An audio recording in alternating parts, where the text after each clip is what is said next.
निभाता, रघुपति सुनो स्वामी निभाता। रघुपति सुनो स्वामी निभाता, मानहु एक भगति करनाता, मानहु एक भगति करनाता, मानहु एक भगति करनाता। भगवान राम कहते हैं मैं दुनिया में कोई संबंध मानता हूं तो भक्ति का संबंध मानता हूं। भगवान से भक्ति का संबंध स्थापित करिए, वो मां बनकर के भी हम स्थापित कर सकते हैं। नंद बाबा ने भी जो संबंध स्थापित किया वो अपने में एक अलग है। कल आप लोगों ने गोपी विरह की कथा सुनी, बड़ी दिव्य कथा, हमें सबसे अच्छी लगती है। ब्रजवासियों का भी एक संबंध अपना अलग है, बंदर भालुओं का संबंध भगवान से एक अपना अलग है, इसलिए भगवान से संबंध बनाया गया। श्री सुखदेव जी कहते राजन, आज भगवान श्री श्याम सुंदर ने मैया रुक्मिणी की जैसे यह स्तुति देखी तो चतुर्भुज स्वरूप धारण कर लिया। एक हाथ से मैया रुक्मिणी को संभालते, दूसरे हाथ से पानी छिड़कते, तीसरे हाथ से पंखा जलते, चौथे हाथ से पसीना पोंछते, चतुर्भुज स्वरूप धारण किया। मैया रुक्मिणी को जैसे होश आया तो हाथ जोड़ करके कहती प्रभु आप सही कह रहे हो, हमारी आपकी कोई बराबरी नहीं, क्योंकि विवाह और शत्रुता हमेशा बराबर वाले में करना चाहिए।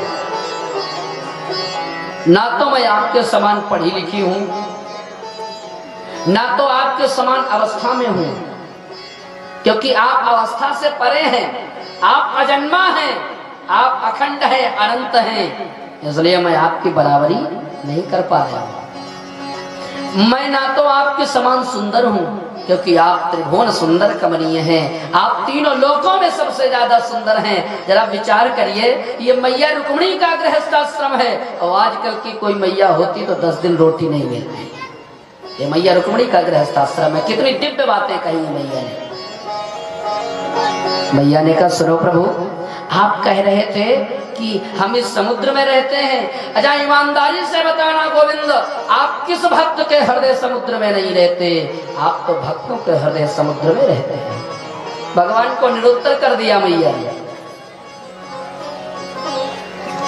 मैया रुक्मिणी कहती प्रभु ये बताइए, आप कह रहे थे कि ना हम धनवान, ना हमारे चेले चपाटे धनवान, क्योंकि जब कभी कभी होता है कि जब अपने पास पैसे ना हो तो अपने जानने वालों के पास पैसे हो तो वहां से आ जाते हैं, काम हो जाता है। जय जय सीताराम, तो काम चल जाता है। तो कम से कम हमारे जानने वाले धनवान होते, वो भी नहीं, क्योंकि हमारे जो भक्त हैं वो बेचारे जंगल में जाके तपस्या करते रहते, राम राम जपते रहते। मैया रुक्मिणी ने कहा सुनो प्रभु, कबीरा सब जग निर्धना, धनवंता नहीं कोय, धनवंता सोई जानिए, जाके राम नाम धन हो। धनवान वही है जो भगवान का भजन करता है। मैंने एक दिन आपसे कहा था भजन का मतलब है भजन, जो भगवान से दूर ना भागे, भगवान के पास में बैठने की आदत डाले, वो उसे कहते हैं भजन। जब हम निर्मल मन हो जाएंगे, पवित्र हो जाएंगे, शुद्ध हो जाएंगे तो मन हमारा लगेगा कथा में, भक्ति में मन लगेगा। इसी को तो बाबा गोस्वामी तुलसीदास जी कह रहे हैं रामचरितमानस में, निर्मल मन जन सो मोहि पावा, निर्मल मन जन सो मोहि पावा, निर्मल मन जन सो मोहि पावा, निर्मल मन जन सो मोहि पावा, मोहि कपट छल छिद्र न भावा, मोहि कपट छल छिद्र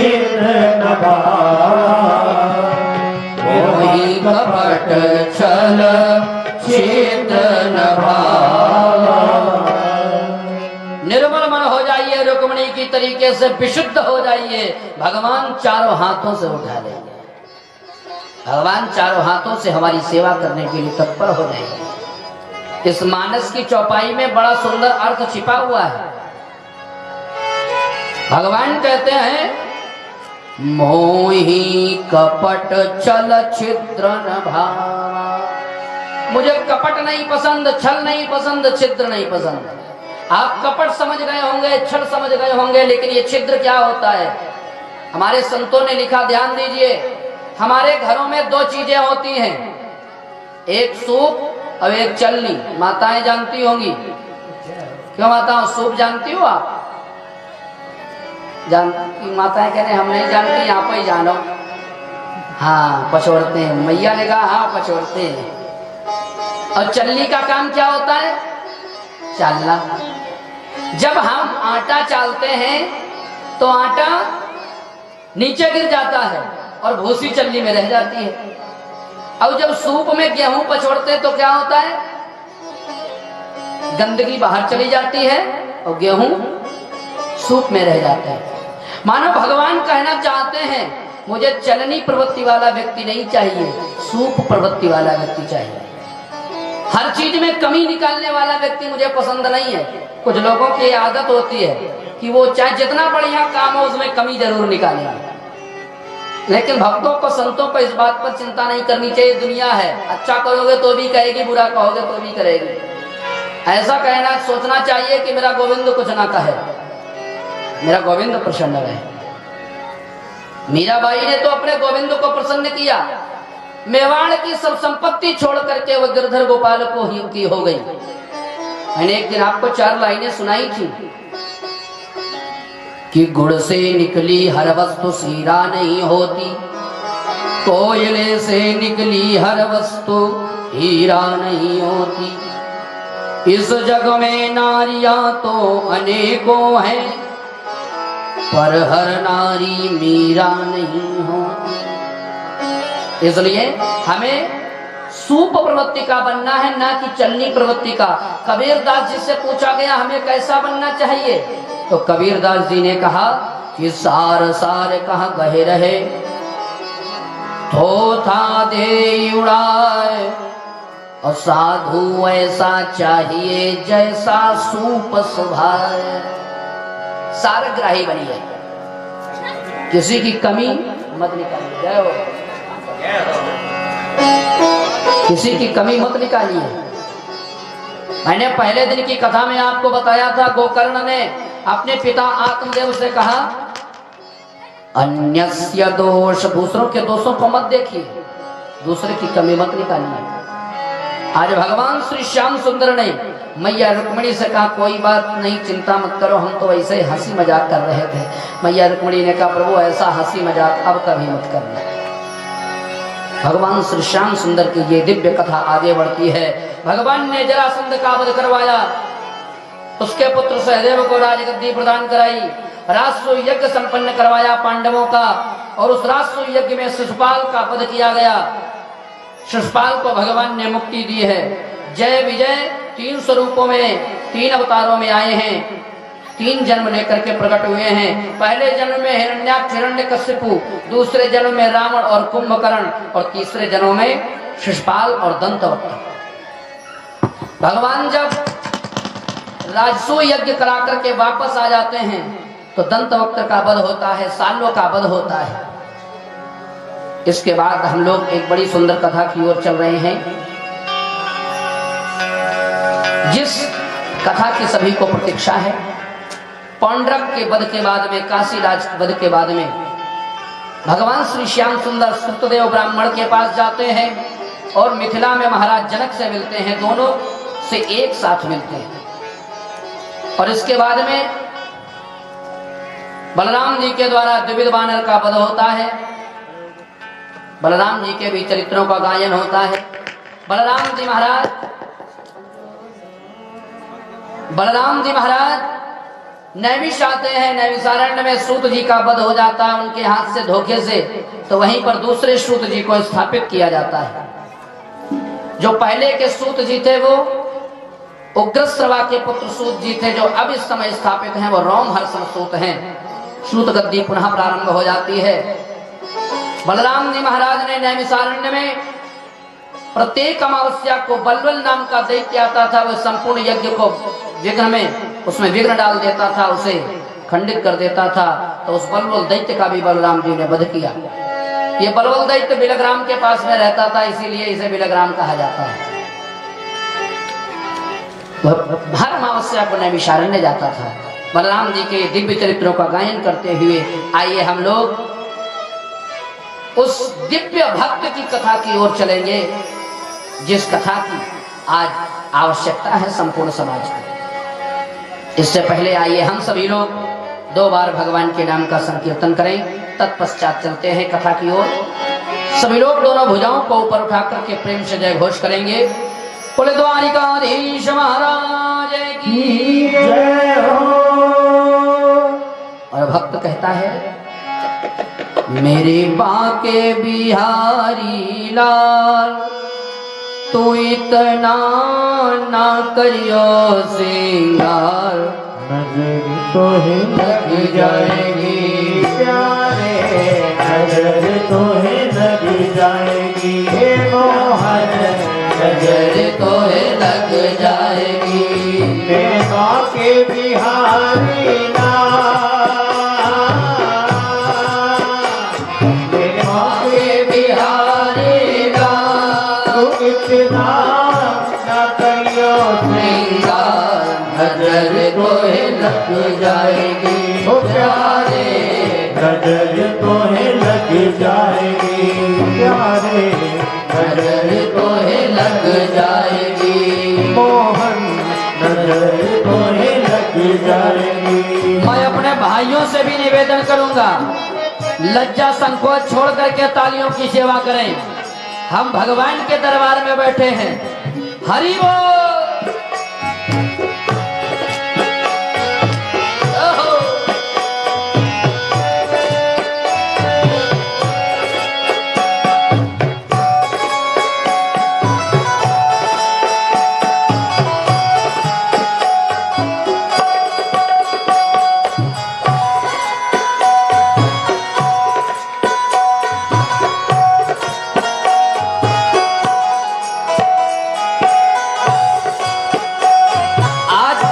विश्राम दिवस है। आज कथा के इस विश्राम दिवस के अवसर पर यह ईमानदारी से बताना, किसने 7 दिन तक लगातार कथा सुनी, हाथ उठाए।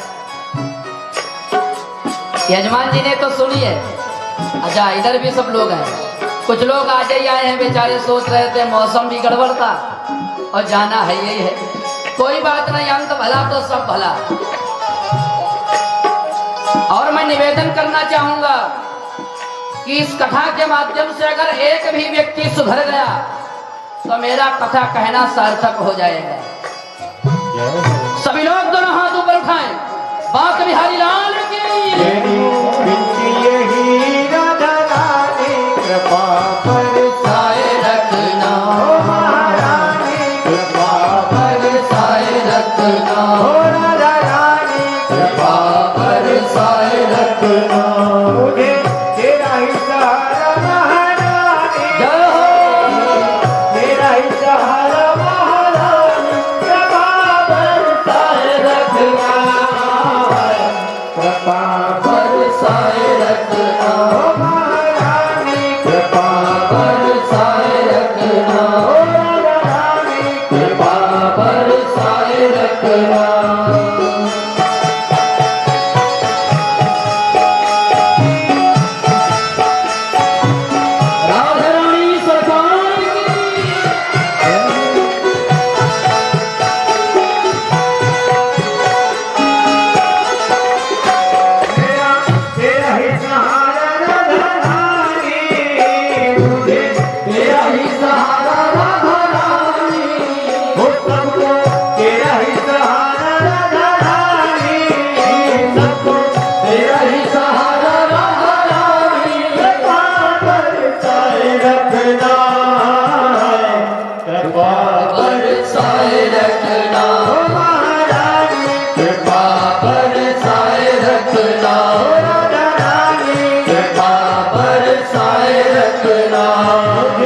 तेरा ही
कृपा बरसाए रखना राजा रानी कृपा बरसाए रखना कृपा बरसाए रखना कृपा बरसाए रखना दरबार में राधा रानी दया बरसाए रखना महारानी कृपा बरसाए रखना राधा रानी दया बरसाए रखना महारानी दया बरसाए रखना महारानी दया बरसाए रखना महारानी कृपा बरसाए रखना महारानी कृपा बरसाए रखना।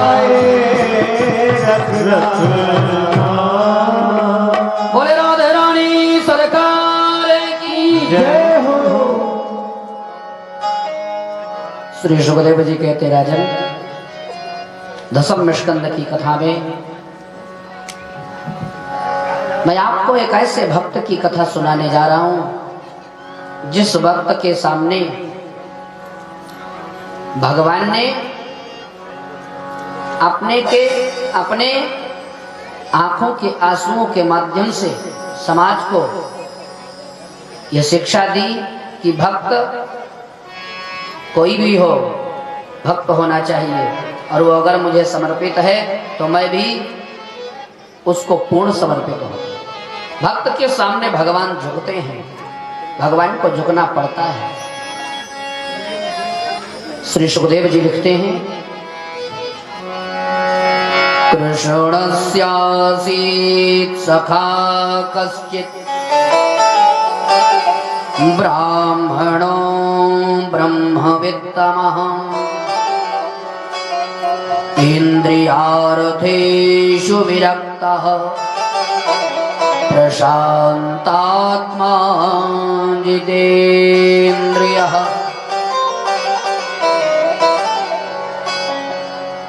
सुदामा चरित्र की कथा बड़ी दिव्य कथा है और इस श्रीमद् भागवत भगवान की महत्वपूर्ण कथा है।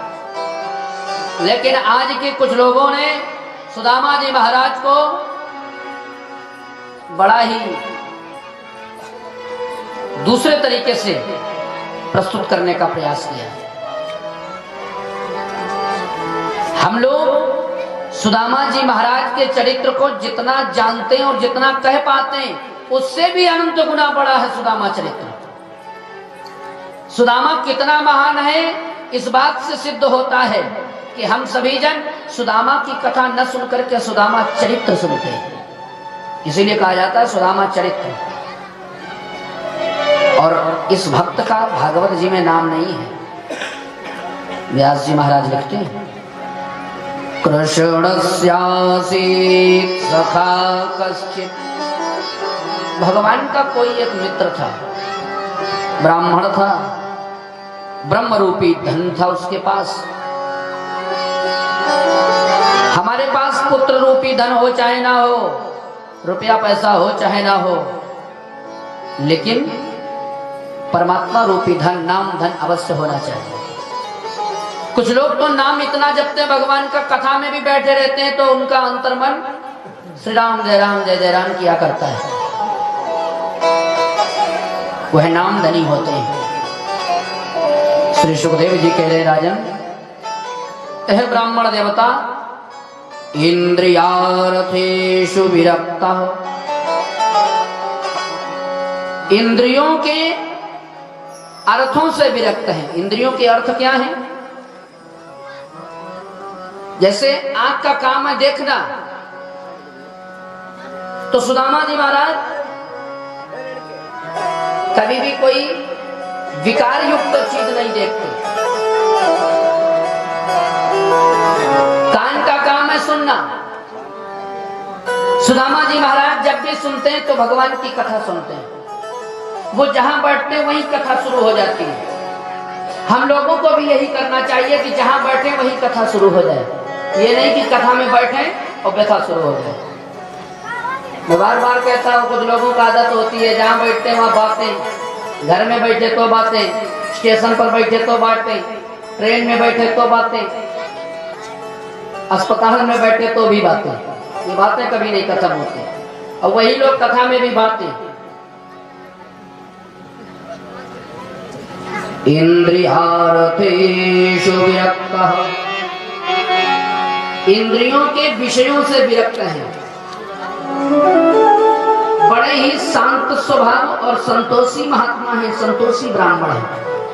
उन्हें अगर कुछ शाम को मिल रहा है भोजन करने को तो पा लेते, और अगर नहीं मिल रहा है तो जल पी करके जय श्री कृष्ण करके सो जाते। यही इंद्रियों की अर्थों से विरक्त है, विरक्त संत है सुदामा जी महाराज।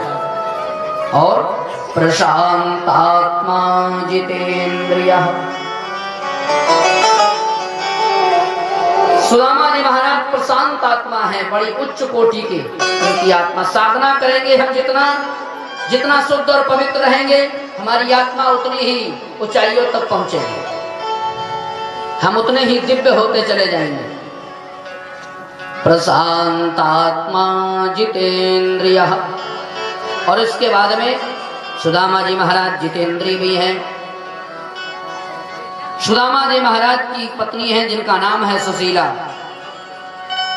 अब आपको कितना बताऊं मैं, सुदामा जी महाराज कितने संतोषी ब्राह्मण हैं, सुनिएगा जरा। सुदामा जी महाराज ने जीवन में कभी किसी से मांगा नहीं है, कभी नहीं मांगा। सुदामा जी महाराज के घर में जो आ जाता है उसी को प्रसादी बनती है और वही भोग लगा लेते हैं। कितने संतोषी हैं। कुछ लोगों ने कहा कि सुदामा दरिद्री है। मैं उन लोगों से निवेदन करना चाहता हूं, सुदामा दरिद्री नहीं है, सुदामा जी महाराज संतोषी है। गोधन गज धन बाजी धन और रतन धन खान, जब आवे संतोष धन सब धन धूरी समान। जब संतोष रूपी धन जीवन में आता है तो सब धन धूल के समान लगने लगते हैं। शंकराचार्य जी से पूछा दरिद्री कौन, तो शंकराचार्य जी ने कहा दरिद्री योस्तु असंतुष्टः, जिसके जीवन में असंतोष है वही दरिद्री है। चाहे जितना पैसा हो जाए, चाहे जितनी व्यवस्थाएं हो जाएं, लेकिन हम असंतोषी हैं तो दरिद्री हैं। निर्धनता से और दरिद्रता से, इन दोनों बातों को हम एक तराजू में नहीं रख सकते, एक पल्ले में नहीं रख सकते, दोनों बिल्कुल अलग हैं। निर्धनता होते हुए भी लोगों के घरों में दिव्यता होती है, लेकिन सब कुछ होते हुए भी हमने लोगों के घर में दरिद्रता देखी है। क्योंकि निर्धनता पैसे से होती है और दरिद्रता मन से होती है। तो सुदामा जी महाराज धन से जरूर गरीब हैं, लेकिन मन से गरीब नहीं है। जो लोग कहते हैं सुदामा दरिद्री है, वो लोग इस बात को वापस लें। सुदामा दरिद्री नहीं, सुदामा महान है, जिसके चरणों में तीनों लोकों का स्वामी नतमस्तक होता है। वो दरिद्री कैसे हो सकता है, वो दिव्य है, वो महान है। गोधन गज धन बाजी धन, मैंने बताया अभी आपको, सब व्यवस्थाएं होने के बावजूद भी अगर हम असंतोषी हैं तो फिर काम बनने वाला नहीं, भगवान की कृपा मिलने वाली नहीं। श्रीमद् भागवत में भगवान के कई अंतरंग भक्त हैं, कई अंतरंग मित्र हैं, लेकिन जो स्थान सुदामा का है, न ही उद्धव का है, न अर्जुन का है, न ही ब्रज के सखाओं का है। सुदामा का दिव्य स्थान है। श्री सुदामा जी महाराज, उनकी पत्नी का नाम सुशीला है।